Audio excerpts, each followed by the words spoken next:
said, I will destroy man whom I have created from the face of the earth, both man and beast and the creeping thing and the fowls of the air. For it repenteth me that I have made them.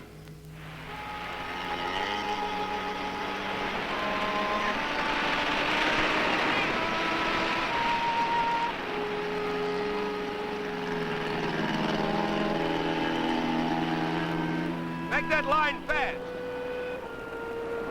Everybody ashore.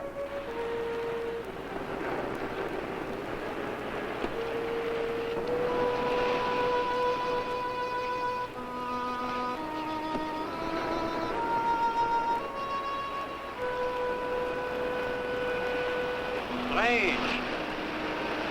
We can see only a small part of the island from this spot, but yet you can feel lack of welcome, lack of abiding life, huh? Yeah, I felt the same when I came here before to rescue your first one. I not only knew that they were gone, but that they were lost completely and forever, body and soul. Please, Lieutenant. Some of those men were our friends from the same institute. I'm sorry, Miss Honey. I'm not so sure you are right, Monsieur Quinlan. Maybe their bodies are gone, but who can tell of their souls, eh? Maybe if I call to them, they will answer. Their ghosts will answer. McLean! Hello! Hello! McLean!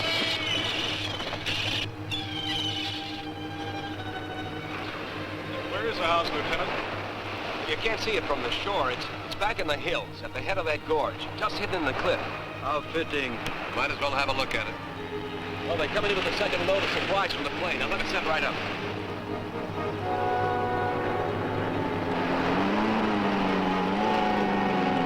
Hold your headway! You can approach! Hey, sit down in there!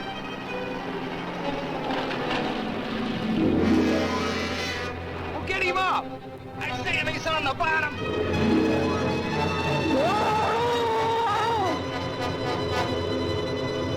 What's the ball up there?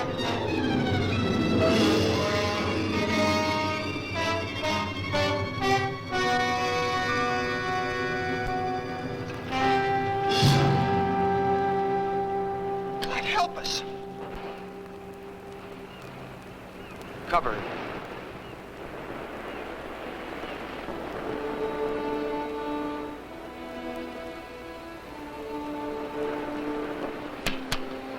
I wish they'd get back. I don't like being out here all alone with old Tate's rigor mortis. Sam, how did a nervous guy like you ever get involved in demolitions work? Nervous? What do you mean nervous? I'm not nervous. It's a little high-strung, that's all. Come on, help me get these pineapples inside. You know, I don't know what we're going to use these for out here anyway. That's just to practice pitching by those babies out there.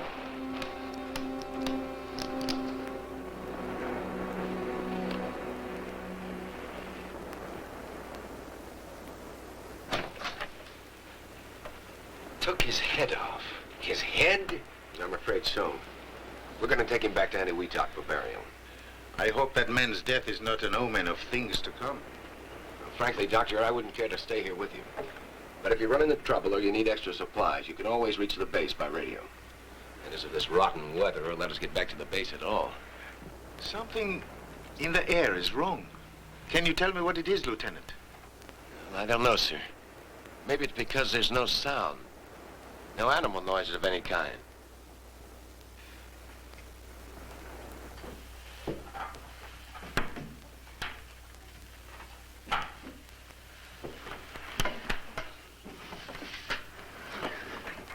Well, looks like we got the dynamite by mistake. Looks like it.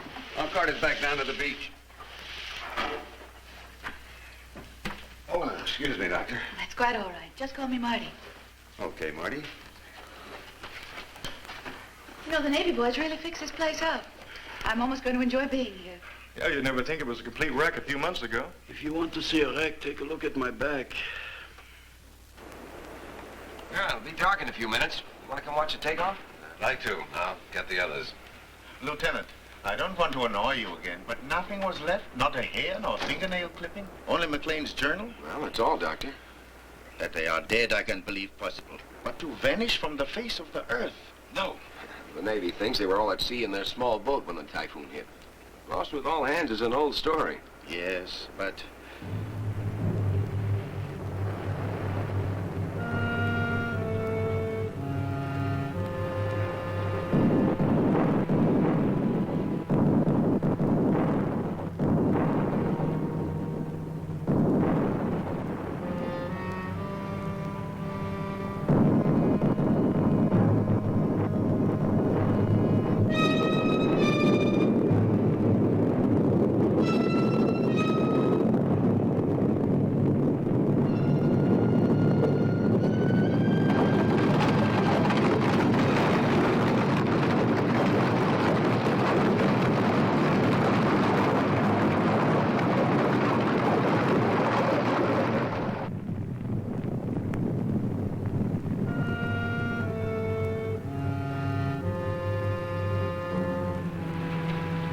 Everybody okay? Yeah, it looks that way. You okay, Mac? Yeah, it's nothing that getting off this old pile won't cure.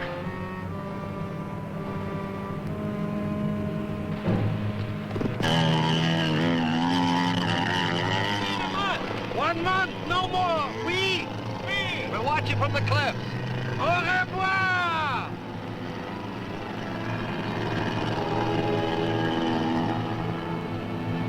Did you hear those sounds just before the quake? What sounds, mon ami? The deeper booming and rumbling. No, I'm afraid not. Dr. Carson means the explosions. We should get up to the cliffs.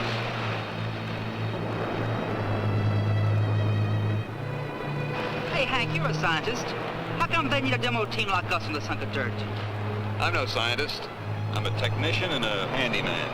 So you still don't know what's going on. Well, you remember that first big H-bomb test? The one that blew Ujulap Island right out of the ocean? Who forgets that? A tremendous amount of the radioactive fallout came this way. A great seething, burning cloud of it sank into this area, blanketing the island with hot ashes and radioactive seawater. Dr. Weigand's group is here to study fallout effects at their worst. Dr. James Carson is a geologist. He'll try to learn what's happening to the soil. The botanist, Jules Deveroux, will examine all the plant life for radiation poisoning. Martha Hunter and Dale Brewer are biologists. He works on land animalism while she takes care of the seafood. Dr. Karl Weigand is a nuclear physicist. He'll collect their findings and relate them to the present theories on the effects of too much radiation. We blow up mountains for the geologist Carson. But this is the second bunch of brains to come out here. What happened to the first? They were here, and a storm hit, and they were gone. That's all anybody knows. Doesn't anybody wonder? Everybody wonders. They just don't like to talk about it. Come on, we'll miss the takeoff.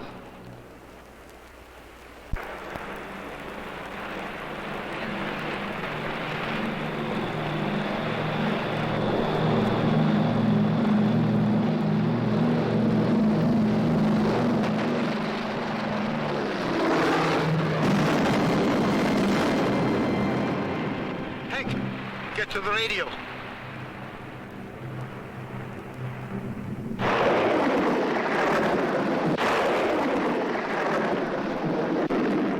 There's something. It's a commercial station. Probably Manila or Samoa. It's all from beyond the area of disturbance. I don't get a thing on the Navy bands. Keep trying. All those men killed.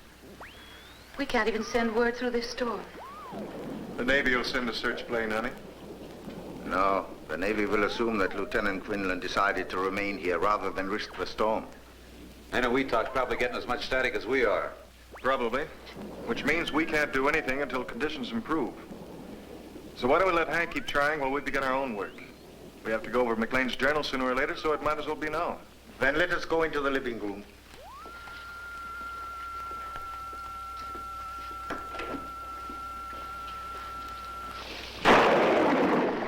Thursday, March 11th. Today, Dr. Vendier's culture failed to produce any sign of bacteria, though left for 5 days in the open. Friday, March 12th. This afternoon, Professor Carter found a large piece of flesh having the same composition as that of the common earthworm, but measured 24 inches by 8. With this section as a measure, the worm-like creature would be more than 5 feet in length. Most intriguing is the tissue's consistency. It proves impossible to cut, knives passing through the flesh, leaving no mark. Fire was applied to the tissue, and the calorie result? The journal ends there.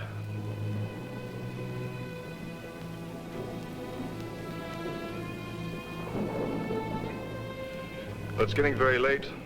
Why don't we work out tomorrow's schedule and then get some sleep? What about that 5-foot night crawler? Well, excuse me for being so stupid, me and that book you're reading. We weren't laughing at you, Hank. It's just that McLean didn't really mean to imply that the flesh was from a big worm. He said from a worm-like creature. You know, it might have been a sea worm. They've been known to grow much longer than 5 feet. Well, excuse me for shooting my mouth off, but the journal didn't say anything about the sea. Just talked about worms.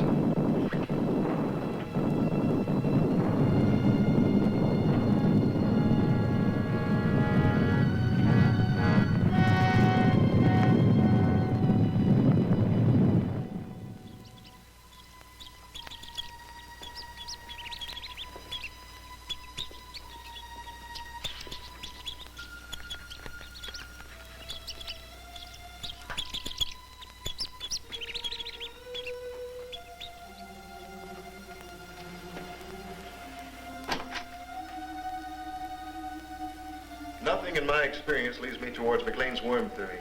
Nothing. You would know better than I. But why, I asked, did the writer stop in the middle of a sentence? Yes, why, Carl? Unless something really unusual happened, I'm sure he would have finished. We shall find out, I think. Well, Jim and I will head down the South Valley in the morning. You know, I haven't seen any insect life since we arrived. Shh. Quiet. Listen.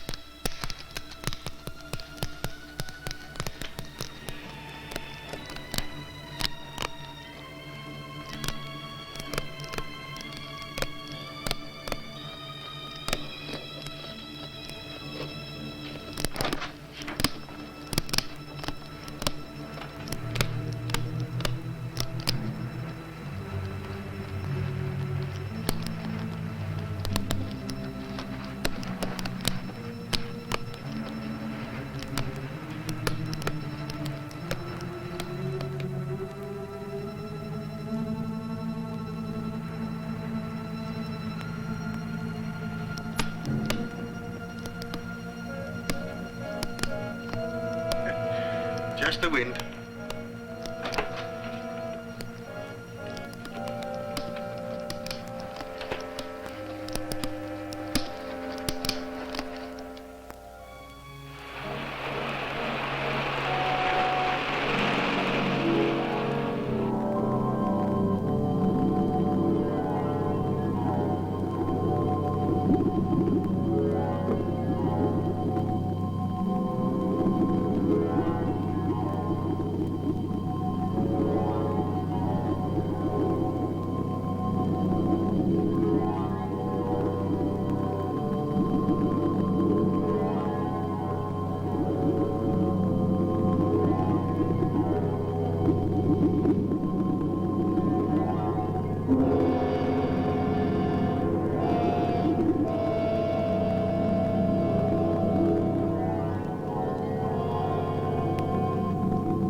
You nearly frightened me to death.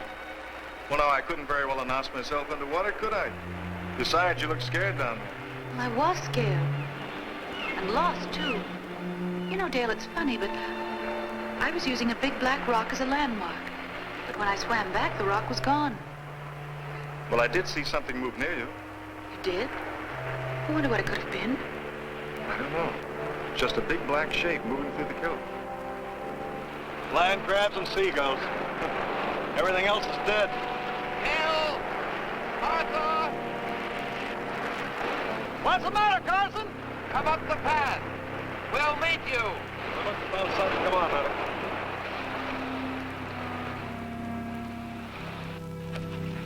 Oh, hold it. That rate will drop right off. Off what? Come, see for yourself.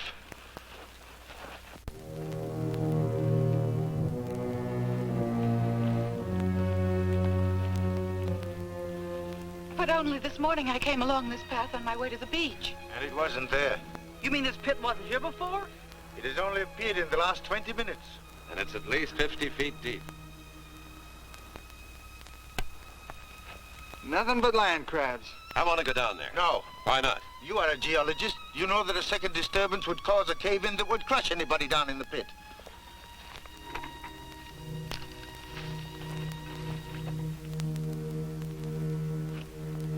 He seems pretty definite, Jim. Is he right about a cave-in?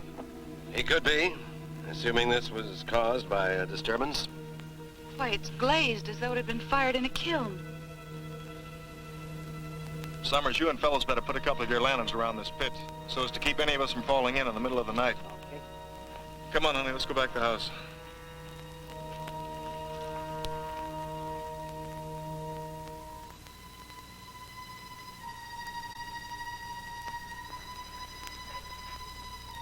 Martha, awake. Martha Hunter, awake. Awake, Martha. It is McLean. Awake. McLean? Martha, come to me. Help me. Help me.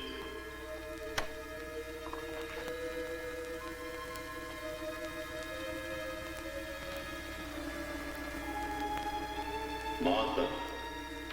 Martha Hunter. Help me. Help me. Martha, help me. Help me. Martha, come to me.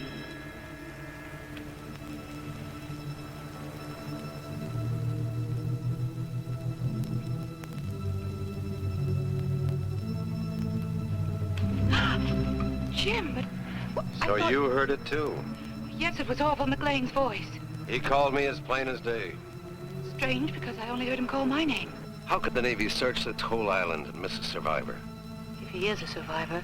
What does that mean? You heard him as well as I? Well, someone could have been imitating his voice. Well, who would do that? I don't know, but I do know that McLean's dead. Maybe, maybe not.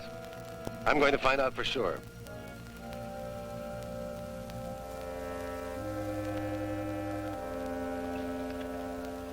Jim, you're not going down there. Yes, I am. But Carl's against it. He's afraid of cave-ins. I'm not. Keep this on me, I'm out of sight. Jim, you don't know what's down there. What could be other than earth, water, and a few land crabs?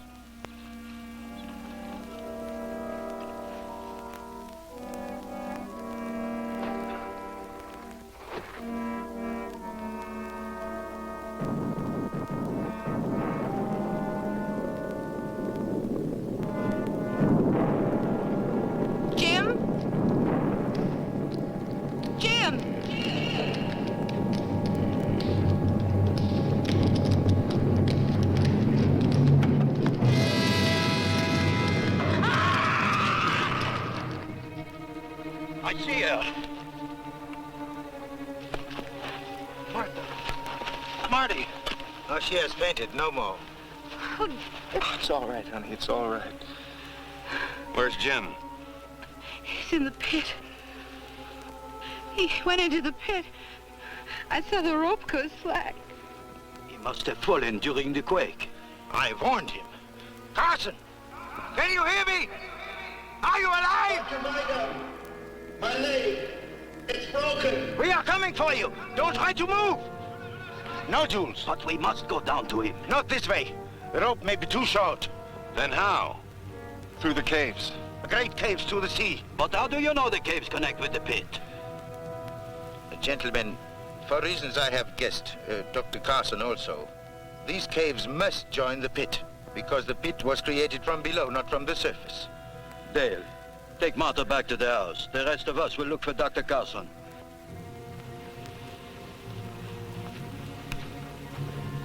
Dale, I'm all right. They'll need you with them. If we can bring Dr. Carson out, 2 of us are enough. If we can't, a whole army will do us no good. Are you hiding something from us, Doctor? A theory, perhaps? Maybe. Come, we must hurry. You all right? Just a little shaky. Let's get back to the house and get some coffee.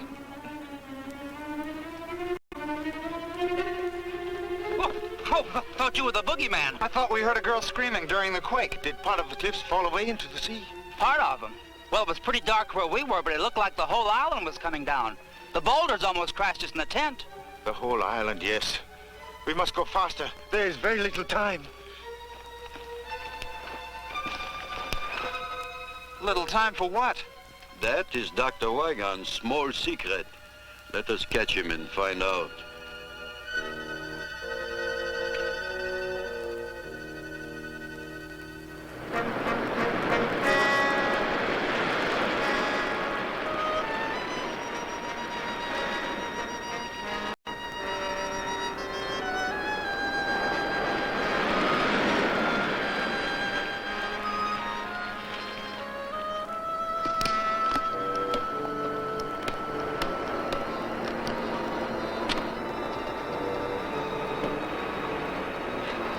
Why did you try to stop me from throwing that rock?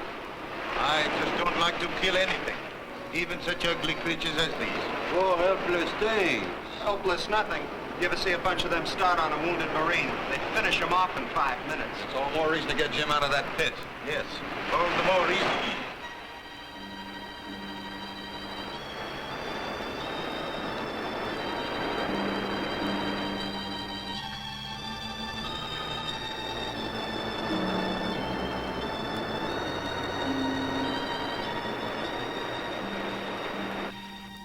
Now, what do you want with McLean's journal now, honey?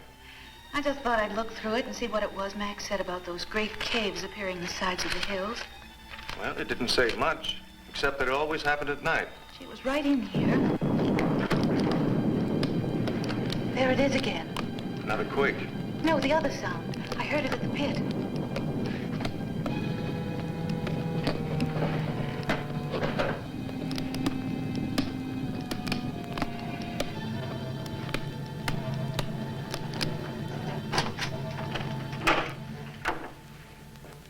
You know, if we both hadn't heard it, I'd swear it's my own imagination.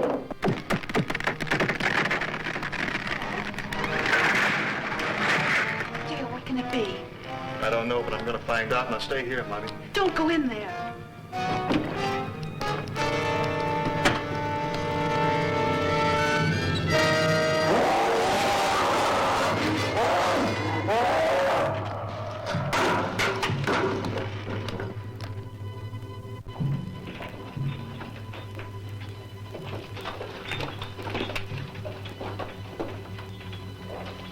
Down the lights.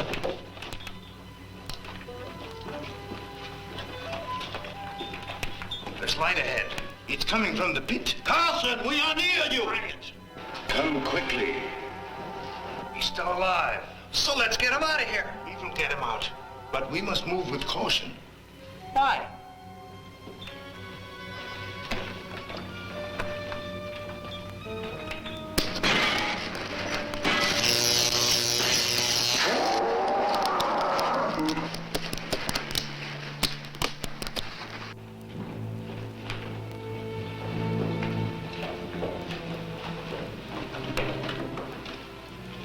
Do not call to him. Why not, Doctor? Blood? Where could he drag himself? We will not find him tonight. We had better return in the morning when there's more light. Well, I don't like the idea of leaving him here all night with a busted leg. Nor do I. Up the rope, quickly. We might as well go back through the caves. No, up the rope.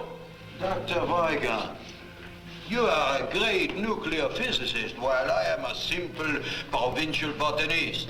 But there are things I do not understand. There are many things that I do not understand also, Jules. You had better climb.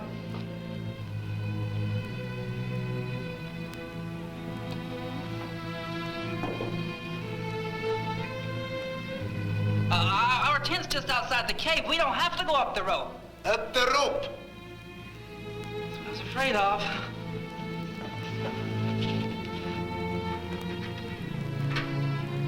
It stopped.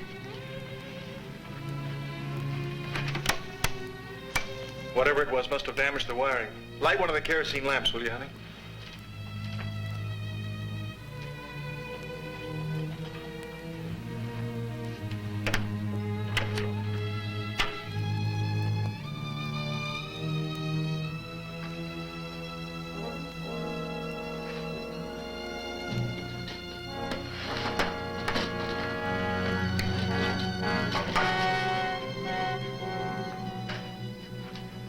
Here's your motive. Food. But not much considering the size of the thing that did all of this.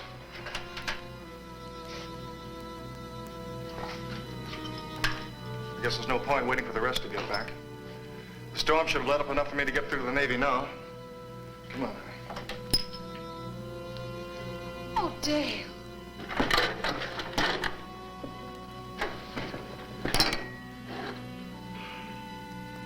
Whatever it was that did this deliberately destroyed the radio. It had to be deliberate. Every piece of wiring has been ripped out and chopped to bits. Look, every tube has been sliced neatly in half. And it had to reach way inside to do it without wrecking these cabinets.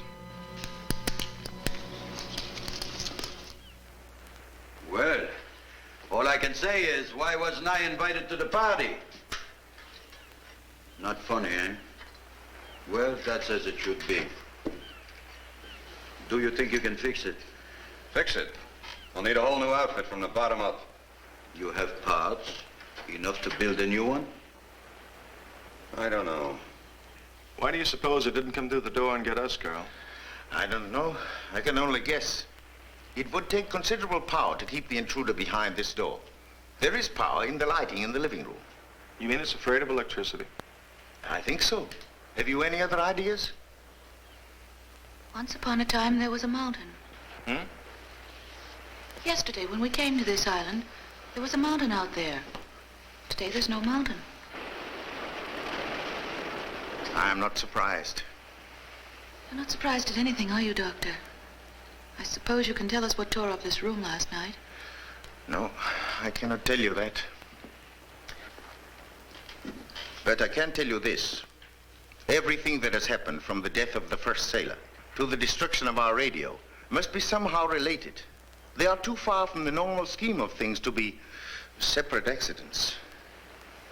If there is a single cause, then that cause is outside of nature as we know it. Yes, that is why I insisted on caution entering the caves. We are unquestionably on the brink of a great discovery. It is not likely that that discovery will be of a pleasant nature. That is the sum of my knowledge.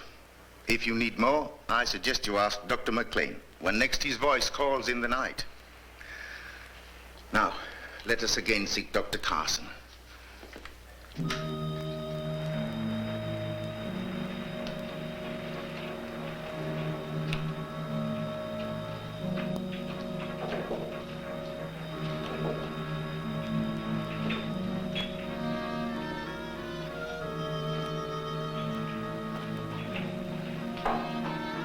I don't understand this. We've covered every exit from the base of the pit. Wounded as he was, he couldn't have crawled this far. And yet still no sign of him. No, will be, eh, Karl? The walls! Get close to the walls!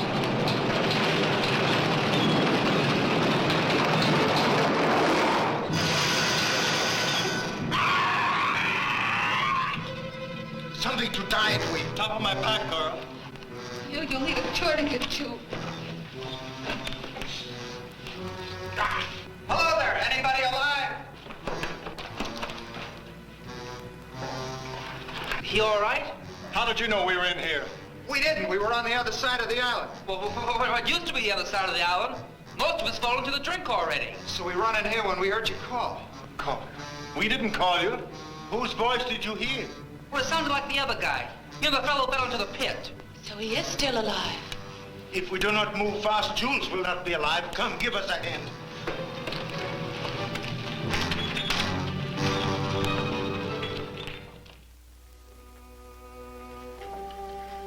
This will help you sleep, Jules. Thank you, Martha. I could use some sleep. Messieurs et mesdames, je voudrais présenter pour votre inspection la seule fleur unique au monde.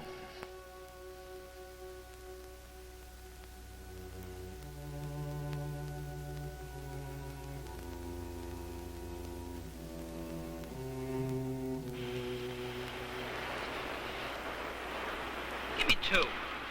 Here's 2. And I'll take 1. Bet you 10. Okay, I bet you 10, and I'll raise you 10. If you're not careful, you'll raise us both 10 feet. What's the matter, nervous? What do you mean, nervous? Okay, what do you got? 3 queens. Well, big deal, so you finally won a hand. I'm still 100 sticks of dynamite and one wild explosion ahead of you.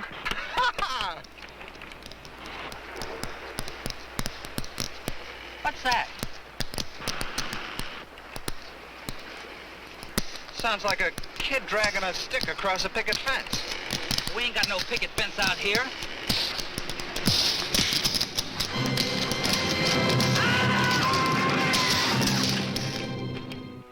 Professor Deveroux.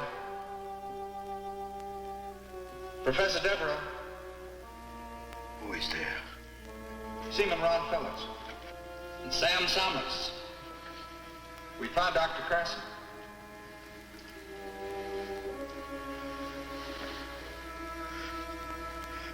Where are you? We're outside. We can take you to Dr. Carson, but you've got to be quiet. Very quiet. Will you come? Yes. Come down the path toward the big pit. We'll meet you there and lead you to Carson. I will be there.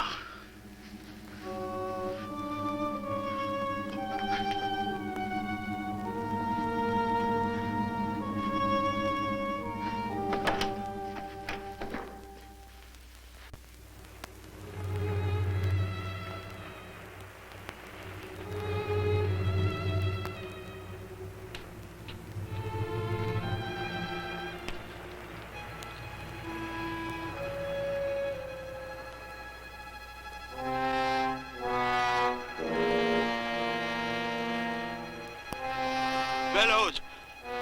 Sommers! We're right here, Professor.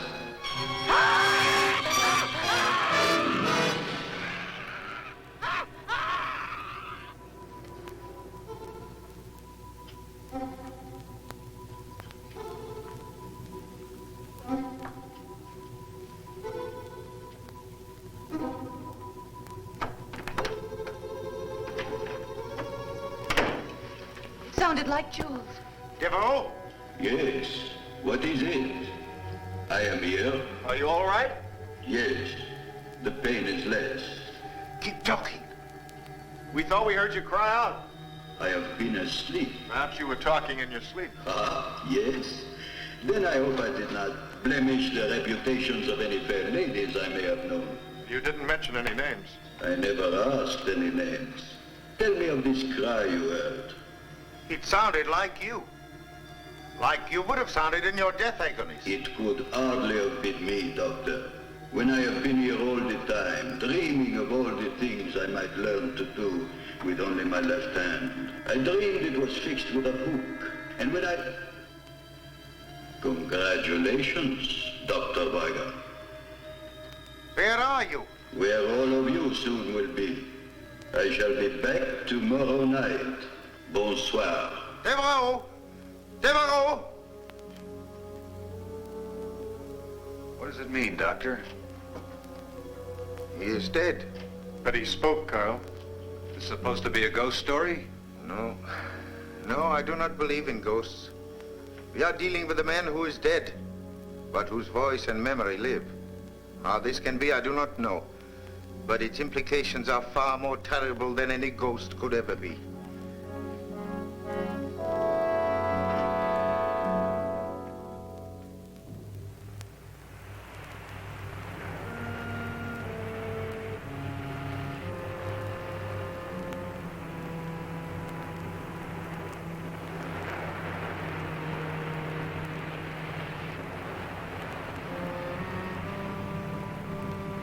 What happened to their bodies, Karl? They were eaten.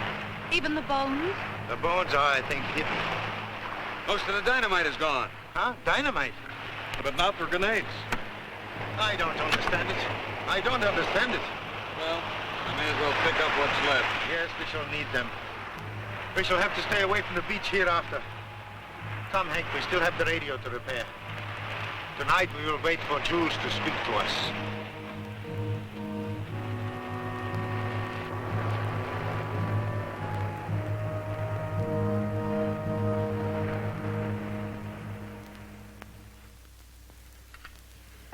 Well, it's long after dark. You should have heard him by now. We will hear. Be patient. Good evening, mes amis. I am glad you are all still with us. Be not shocked that the weapon speaks. I transmit, so I must be received. Hearken to all things metal, for I may be in them. What do you want? First, I want to reassure you that I am of sound mind, if not of body. Something remarkable has happened to me. I would like all of you to come and see for yourselves. Where are you, Jules? In the caves, at the bottom of Carson's pit. And what about Carson? I'm here too. My leg no longer troubles me. It's almost exhilarating. Will you come? Yes. Wait for us. We'll wait. Let's go. Dale. We shall need the equipment. We must go. We have to find out.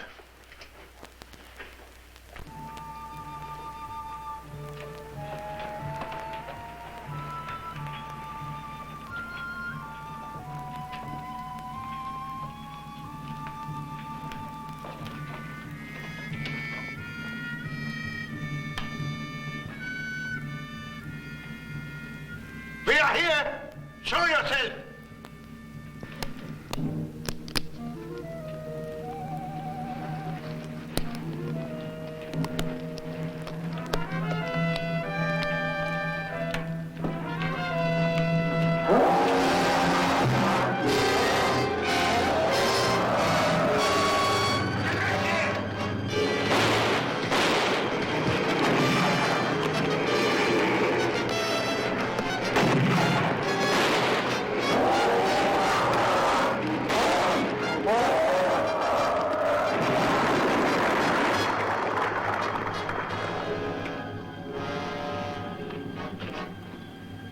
Killed it?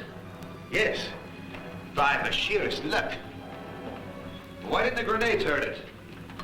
Remember what the journal said about the worm? Yeah, that a knife passed through it like water. The stone penetrated its brain, or motor area, or whatever keeps the thing alive. I think if we remove the stone, the crab would return to life. Oh, let's just leave it be, huh? We will vary it. If a blade passes through it like a finger through mercury, then like a river of mercury, we should be able to sever a part of it by completely separating it from the rest of the body. Firstly, there. Now we have a specimen. Set your dynamite, Hank. Do you have any theories, Doctor? Perhaps. All I can tell you now is that this is a male land crab, which you as a biologist will know better than I. Yes, Karl. I know the species appears to be that of an ordinary land crab, but...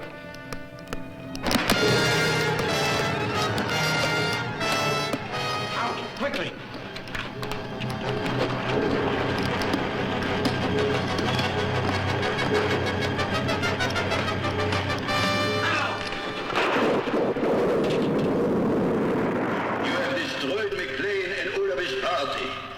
You have destroyed them and tried to destroy me.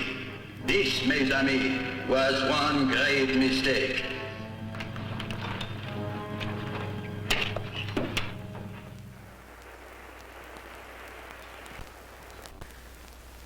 Well, Doctor?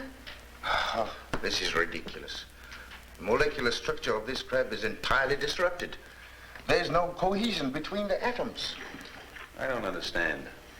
Nor do I. Apparently, we have one of those biological freaks resulting from an overdose of radiation poisoning. The way to explain it is Look, electricity. The free electron in the copper atom breaks off to circle the next atom, taking the charge along the wire. Do you follow me, Hank? I think so. The free electrons jump from atom to atom along the copper at the speed of light. I remember that from high school. Yes, atom to atom. Well, something like that has happened to our crab. But instead of free electrons, the crab has free atoms, all disconnected. It's like a mass of liquid with a permanent shape. Any matter, therefore, that the crab eats will be assimilated in its body of solid energy, becoming part of the crab. Like the bodies of the dead men? Yes. And their brain tissue, which after all is nothing more than a storage house for electrical impulses. That means that the crab can eat his victim's brain, absorbing his mind intact and working.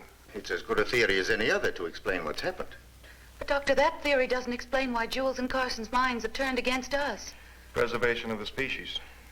Once they were men, now they are land crabs. Okay, Professor. How are the crabs blowing up the island? I am not sure. But imagine they are able to send out arcs of heat. They are packed with it. The sides of the pit were glazed as if the rock were melted. They can melt and fuse parts of the caverns, explode the materials contained, and bring about the slides. Why? To get at us, of course. Looks like we're on the verge of a blessed event. What's that? What's that? Or is this the one you killed? No, it is still alive. We did not kill it. Notice the belt of yellow fatter on the base of the shell? It would indicate that she's in a very delicate condition, and pretty close, too. I, for one, should not like to be around to hear the patter of so many tiny feet. And we've got to kill it. Kill it? It's easier said than done, Hank. Now, wait. This needs some thought. Doctor, you're not going to suggest that we save it for science. That would be suicide. No, thank you, Martha. I have no ambition toward becoming a mad scientist. But I do think we ought to try and capture the thing. Would you not like to examine a live specimen? Certainly I would. But I had a chance to see how the specimen examined the lab wall last night. Hey, take a look at this.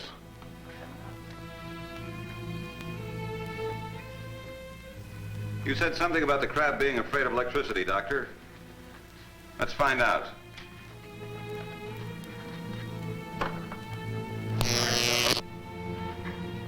Ashes. The electricity destroyed the leg in less than a second.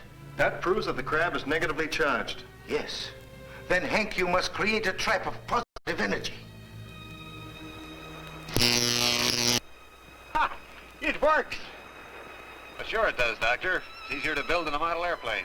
The charge must be just strong enough to de-energize the crab. Long enough for us to remove the claws and cage it. But not strong enough to kill the thing. Well, that's fine, Karl, but how do we get the crab to step into it? Apparently, the creature sleeps by daytime. We must take the ark and place it in one of the well-traveled cave routes. He has 8 legs with which to step on the plate. I am sure he will manage. Yes, but you'd better select a new approach to the cave. The beach entrance is completely underwater, and the pit is...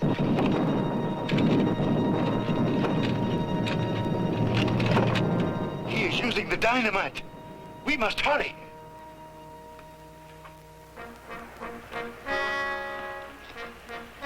You've already lowered the electric eyes into the cave? Yes, you must place them either side of one of the upper caves.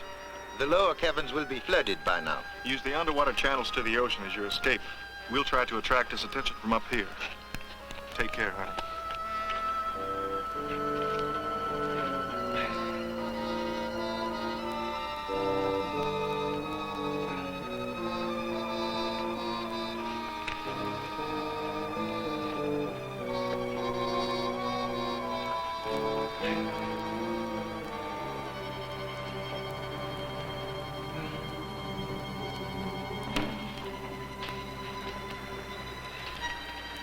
Might as well get to work. I'll plant this one, you take the other. All right.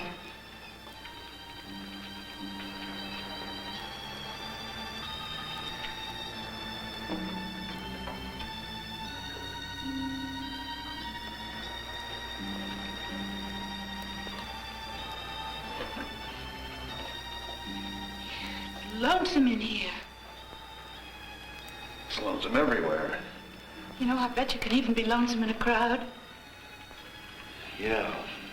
Unless, of course, you found that special someone. Have you found him yet? Why do you ask? Because I... Behind that wall!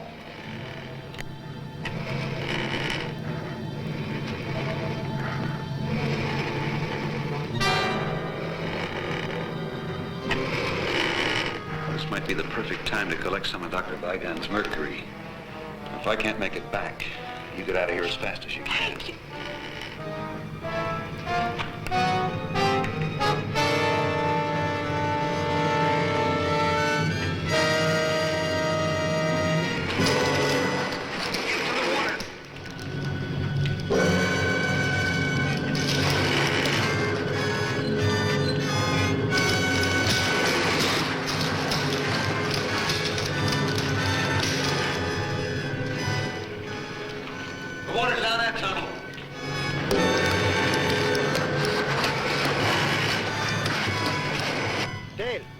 Just ran across the bottom of the pit into another cave. Martha! Let's get down to the sea entrance.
Shooting, Dale. The bullets pass through it just like X-rays. So, you have wounded me. I must grow a new claw. Well and good, for I can do it in a day. But will you grow new lives when I have taken yours from you?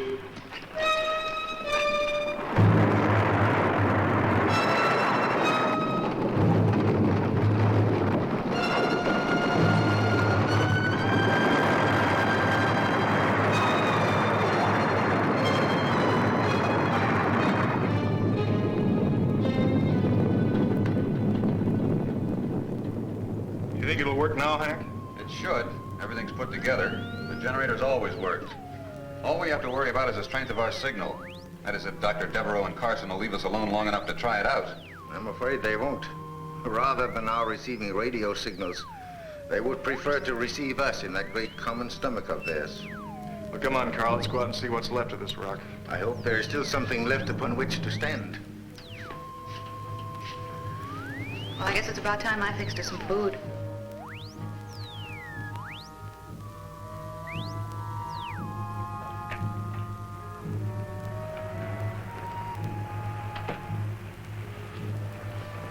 There used to be ridges there for maybe 2 miles. Now there's less than half a city block. Soon we will have nowhere to run. That's the idea, isn't it? The path is still there. Yes, Karl, but where does it lead? To the pit and to the sea. At least to the sea. We'll soon find out.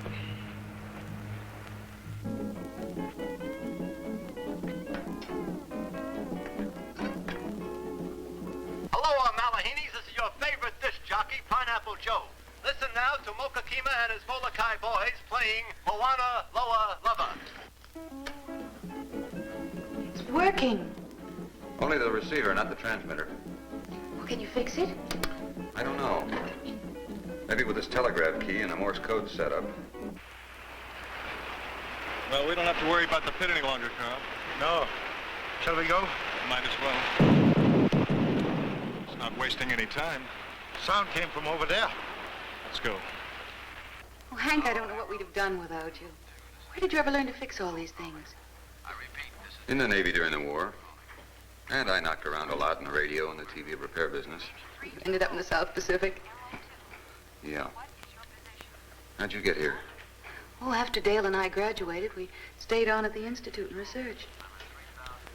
You've been together ever since? Uh-huh. And when his promotion comes through, we'll be making it a lifetime partnership. Yeah. Well, let's go find Karl and Dale and tell them this thing works.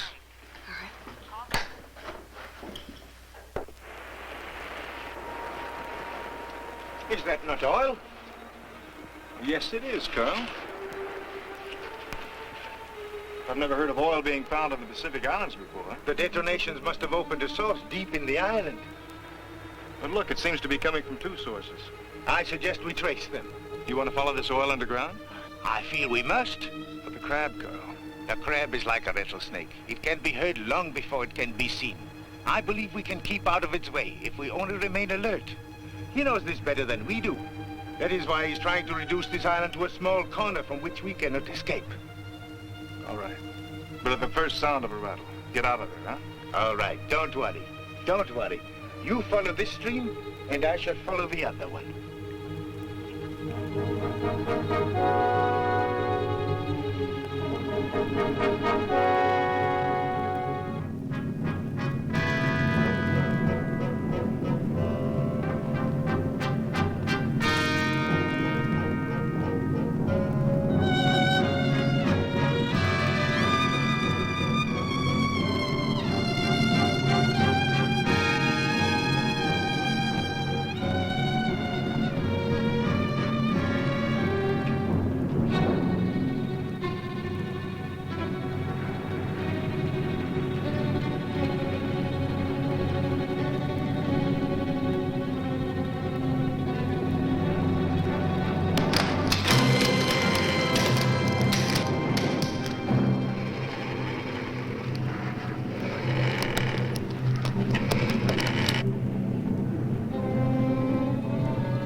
Carl's down in the caves. Why did he go? Never mind. The crab is heading straight for him. We've got to get him out before it's too late. Now let's go. Stay there, Marty.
Did you kill it? No. He can avoid the mainstream. Of all of us, I thought Karl would be the one to... That fire won't hold it very long. I don't think it matters much anymore, Hank. Well, just so it holds it long enough for me to get one message away. Just one more SOS. Hank, you got the radio? That was quick thinking, Dale. The pity is that all fires must one day burn out.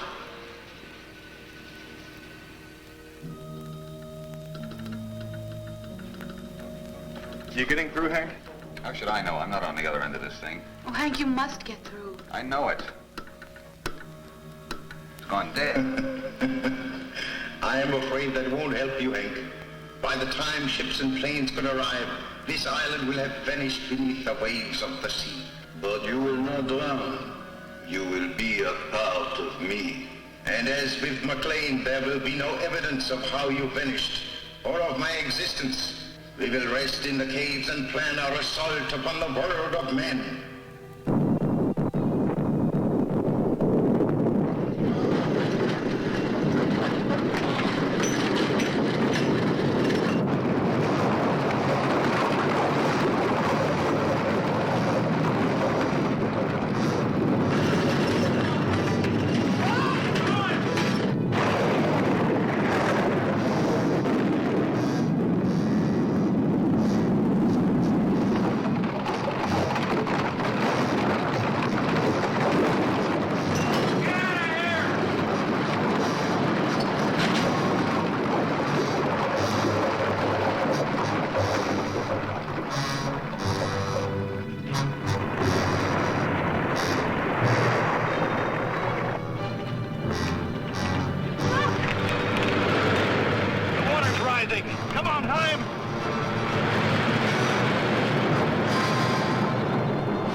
But I got 2 grenades left. How about you? I got 4. Let's see what's in the toolbox.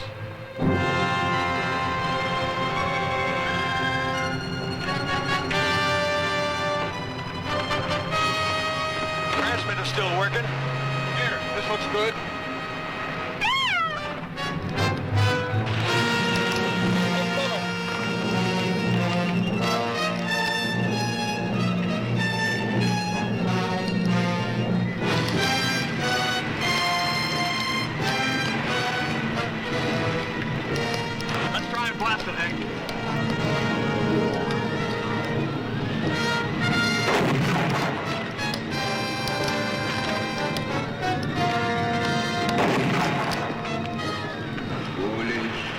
Very foolish.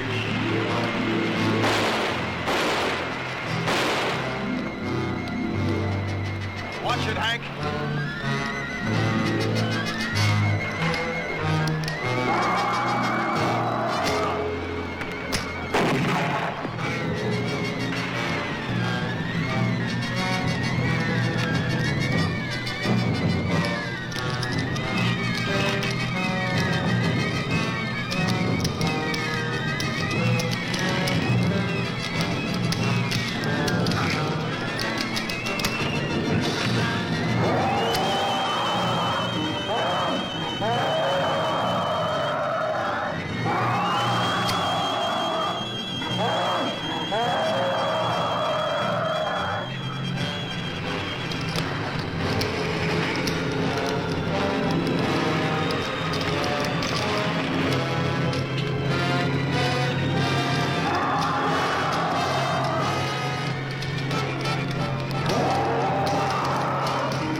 I know.